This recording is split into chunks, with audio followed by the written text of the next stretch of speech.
No mês da criança, a gente começa o programa de hoje falando sobre uma das atividades favoritas de boa parte das crianças e adolescentes. O uso de jogos eletrônicos e atividades nas telas, seja TV, tablet, celular ou computador. O problema é sério e de difícil solução para muitas famílias quando as crianças usam de forma exagerada. Entre as doenças que podem surgir estão as neurológicas e a principal delas é a epilepsia.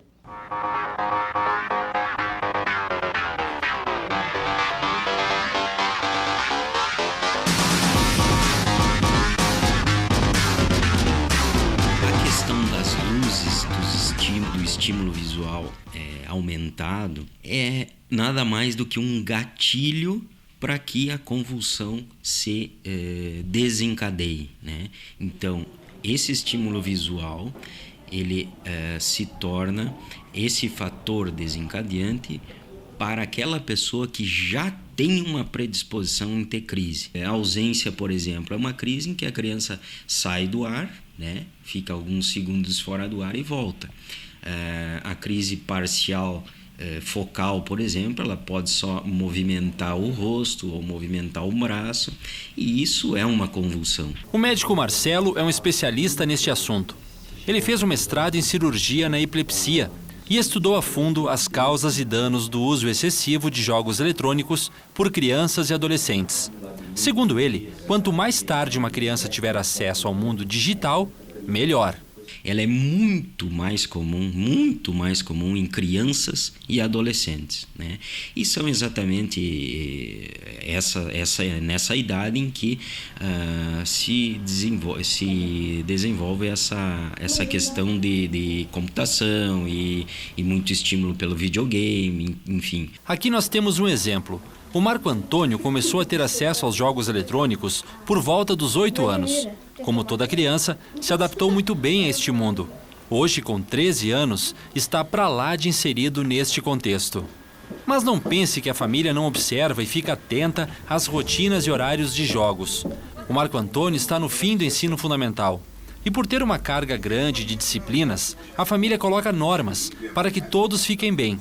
O guri consiga jogar um pouco e não prejudicar os estudos. Nós botamos horários para os temas, para os estudos, para os trabalhos que tem que fazer e delimitamos o número de horas que ele pode jogar. Ele não pode amanhecer jogando videogame até um certo horário, mesmo final de semana que é um pouco mais liberado, ele não é totalmente livre. Então assim, não deixo para casa dos colegas para não acontecer a mesma coisa. Então assim, ele tem limites. Porque ele sabe que tem um mundo lá fora, que a gente se preocupa muito, que tem um mundão lá fora e ele está perdendo. Ele já teve momentos que jogou por 3 turnos. Foi uma época que acendeu o sinal de alerta na casa. Agora, as coisas são bem diferentes. Durante a semana é assim. À tarde, depois da aula, a Paula tira o guri do jogo, faz ele ficar junto, fazendo outra coisa. São momentos de leitura ou filmes. Vou almoçar e depois do almoço eu faço minhas coisas. E daí eu começo a jogar, até a hora do meu compromisso. Daí depois do meu compromisso eu paro de jogar, vou pro meu compromisso, daí eu volto, faço meus temas, estudo e só depois eu volto a jogar. O exemplo da família do Marco é positivo.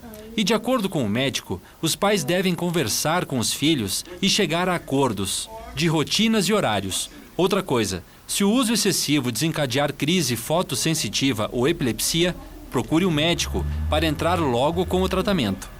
Em alguns casos raros, nós precisamos fazer cirurgia em que as medicações são refratárias, ou seja, não só com a medicação as crises não param, né? Mas o tratamento é com anticonvulsivante, ou seja, medicação, remédio, diariamente.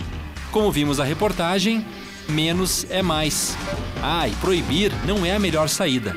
Uma boa conversa com rotinas programadas ainda é a melhor solução.